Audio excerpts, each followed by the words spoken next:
পানিট্যাঙ্কি সীমান্তে গেলেন উত্তরবঙ্গ উন্নয়ন মন্ত্রী উদয়ন গুহ। অশান্ত নেপাল, পানিট্যাঙ্কি সীমান্ত পরিস্থিতি পরিদর্শনে উত্তরবঙ্গ উন্নয়ন মন্ত্রী। এছাড়াও শিলিগুড়ির মেয়র গৌতম দেবও ছিলেন এবং জেলা পরিষদের সভাধিপতি অরুণ ঘোষ। এখানে যে ব্যবসাপত্র, দোকানপাট যা কিছু চলে, বেশিরভাগই ওপাশের মানুষের, তারা আসেন, তাদের বেচাকেনা করেন। স্বাভাবিকভাবে থেকে লোক না আসলে এপাশের ব্যবসায়ীরাও তার জন্য সাফার করছে। এবং আমরা দেখতে পেলাম যে প্রচুর লরি দাঁড়িয়ে আছে রাস্তায়, সার ওপারেও দাঁড়িয়ে আছে। স্বাভাবিকভাবে পরিস্থিতি স্বাভাবিক হওয়ার জন্য আমরা অপেক্ষা করে আছি। বহু মানুষ নেপালে গেছেন কাজ করতে, কোনো না কোনো কাজ। ঘাটালের বহু পরিবার এখন চিন্তায়।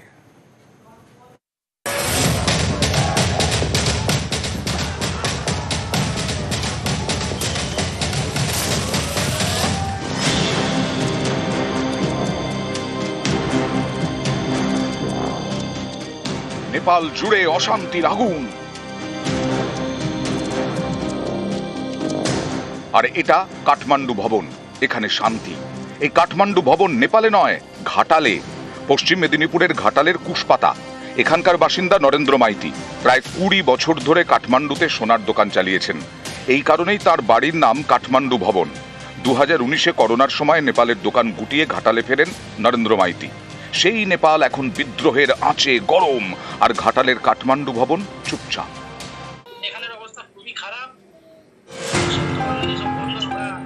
ঘাটাল থেকেই অনেকেই কাজ করতে গিয়েছেন নেপালে। সকলেই সোনার দোকানে কাজ করেন। তাদের এখন কাজ বন্ধ, মনে আতঙ্ক, চিন্তায় ঘাটাল।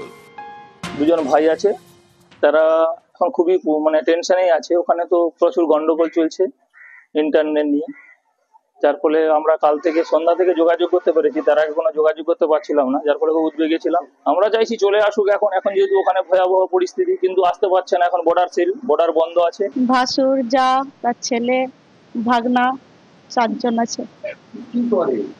সোনার কাজ করে। আমরা দুশ্চিন্তায় আছি, এরকম একটা গন্ডগোল হচ্ছে।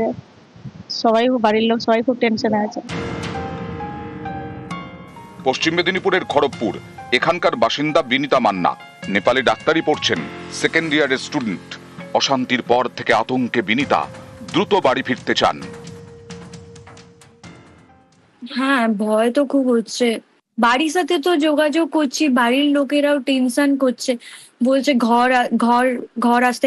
এখন তো আমরা এটাই চাই, আমরা যে এটা যারা ইন্ডিয়ান আছি, যে আমরা যে কোনো ভাবে ঘর চলে যেতে চাই এখন।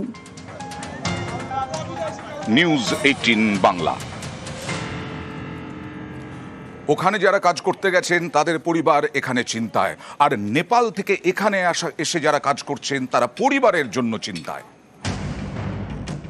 নেপালে বিদ্রোহের আগুন, আছড়ে পড়েছে জনরোষ। লুটপাট, ভাঙচুর, আগুন, গুলি, মৃত্যু, কিছুই বাদ যায়নি।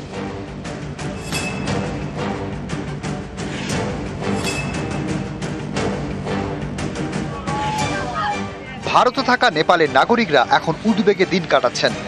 যেমন দিবেশ মারাসেনি বীরভূমের সিউড়িতে থাকেন, নার্সিংহোমের ডাক্তার, বাড়ি নেপালের গুলমিতে। সেখানে তার মা বাবা থাকেন। তাঁদের নিয়ে উদ্বেগে দিবেশ। সোমবার থেকে ফোনে কথা বলতে পারেননি, তাতে চিন্তা আরো বাড়ে। শেষমেশ বুধবার মা বাবার সঙ্গে ফোনে কথা বলেন দিবেশ। কথা হলো তো খুব দয়নীয় স্থিতি। আমি তো জানতাম না, শুনে একটু অবাক লাগলো, এত কিছু হয়ে গেছে নেপালে। কাঠমান্ডুতে একদম চরম লেভেলে আন্দোলন চলছে। আর এমনি গ্রামের দিকে এটা স্কোপ যায়নি, বা আমার গ্রামের দিকে বাবা মা যেখানে আছে মোটামুটি ঠিক, এখন ঠিকঠাক আছে। ওইদিকে স্কোপটা যায়নি, প্রকোপটা পড়েনি।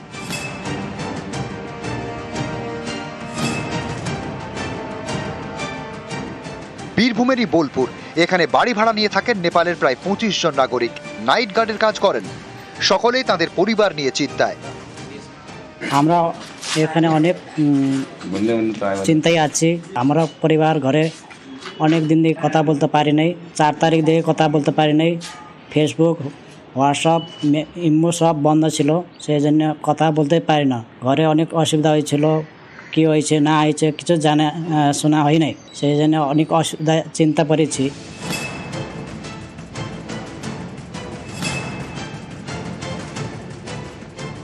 কলকাতার মিন্টো পার্কে থাকেন গুঞ্জা শ্রেষ্ঠা। বেসরকারি স্কুলে পড়ান, পরিবার থাকে নেপালে। পরিবারের সদস্যদের সঙ্গে কথা বললেও চিন্তা কাটছে না। फैमिली काठमांडू में ही रहते हैं, वो लोग के साथ में मेरा संपर्क होते रह रहा है। आज से थोड़ा आर्मी ने वहाँ पूरा कब्जा कर लिया है, आर्मी शासन हुआ है, तो अभी शांत है काठमांडू में, उतना वो झमेला नहीं है।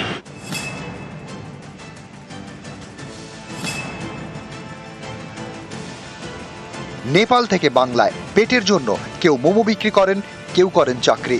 সকলে এখন উদ্বেগে। थोड़ा थोड़ा तो टेंशन होगा ही, क्योंकि मैसेंजर पे बात हुआ कुछ दिन, अभी वहाँ उतना समस्या नहीं है, लेकिन मेन है काठमांडू और मेरा बॉर्डर साइड है, जो जनकपुर साइड का मेरा घर है, वहाँ पे उतना टेंशन नहीं है। तो वहाँ भी कुछ मैंने नगर पालिका कुछ तोड़फोड़ किया है सुना है हमने वहाँ भी, लेकिन कुछ नुकसान नहीं हुआ उसमें। আমার বোন থাকে কাঠমান্ডুতে, 2-3 দিন হয়ে গেল কন্টিনিউ ফোন, ওর টোটাল নেট ফেট সব অফ আছে, তাই জন্য ওনার সঙ্গে কোনো কন্ট্যাক্ট নেই। লাস্ট কথা হয়েছে 7-8 দিন আগে। খুবই খারাপ, এখানকার পরিস্থিতি খুবই খারাপ, মেনলি কাঠমান্ডু বহুতই খারাপ আছে। তো ওনার সাথে আমাদের কোনো কন্ট্যাক্টই হচ্ছে না, এখন অনেক চিন্তা হচ্ছে।